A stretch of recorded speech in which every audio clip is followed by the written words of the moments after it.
បាទជំរាបសួរពុកម៉ែបងប្អូនទាំងអស់គ្នាថ្ងៃនេះខ្ញុំបាទមានរូបមន្តថ្នាំមួយ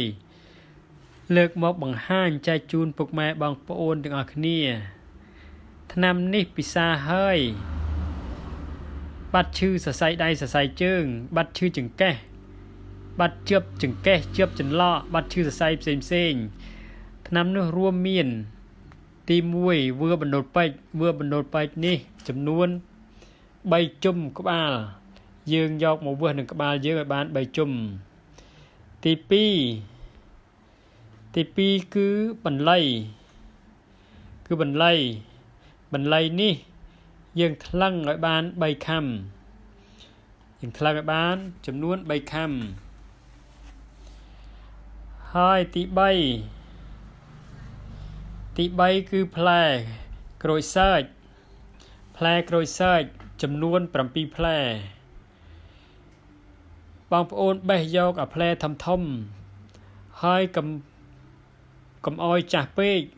ហើយកុំខ្ចីពេកបន្ទាប់មកស្រាស1លីត្រចំនួន1លីត្របើបងប្អូនគ្មានស្រាសបងប្អូនចំពោះបងប្អូននៅថៃបងប្អូនដាក់ឡៅខាវក៏បានដែរឡៅខាវស្រាសថៃក៏បានដែរត្រាំបានដូចគ្នាមុននឹងបងប្អូនយកទៅត្រាំសូមបងប្អូនលាងសម្អាតឲ្យជ្រះដីសិនលាងឲ្យស្អាតហើយបណ្ដូលពេជ្រយើងកាត់ប្រវែងដូចក្នុងវីដេអូនេះប្រវែងនេះកាត់ឲ្យអស់ចំណែកបន្លៃវិញបន្លៃយើងហាន់វាជាចំណិតចំណែកផ្លែក្រូចសើចបងប្អូនមិនបាក់ហាន់ទេបងប្អូនដាក់ទាំងមូលនេះទាំងមិនបាក់ហាន់ទេបើយើងហាន់វានឹងមានជាតិជូរយើងពិសាទៅមិនឆ្ងាញ់ទេ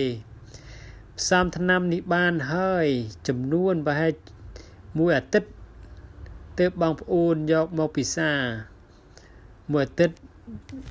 វាចេញជាតិចាប់ដើមចេញជាតិរៀងច្រើនក្រិនហើយបើយើងត្រាំទុកឲ្យបានយូរបន្តិចកន្លះខែ1ខែ2ខែ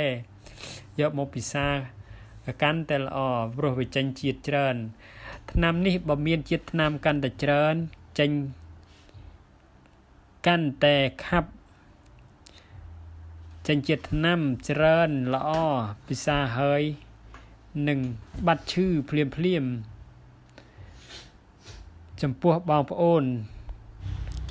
បុរសដែលធ្វើការងារធ្ងន់លើកធ្ងន់ដាក់ធ្ងន់បងប្អូនអាចយករូបមន្តនេះទៅត្រាំទុកពិសានៅពេលបងប្អូនមានអាការៈឈឺដៃឈឺជើងរយដៃរយជើងឈឺចង្កេះជាប់សរសៃផ្សេងបងប្អូនយកទៅត្រាំទុកពិសាមិនខុសបំណងទេថ្នាំនេះជាថ្នាំធម្មជាតិយើងផ្សំពីរុក្ខជាតិហើយថ្នាំនេះប្រើបានចំពោះបងប្អូនដែលឈឺសរសៃប៉ុណ្ណោះចំពោះបងប្អូនដែលគៀបសរសៃពុកឆ្អឹងស្ពោតឆ្អឹងមិនអាចជួយបានទេបើបងប្អូនបានពិសាថ្នាំនេះហើយគិតថាល្អបងប្អូនជួយ like ជួយ share បន្តផង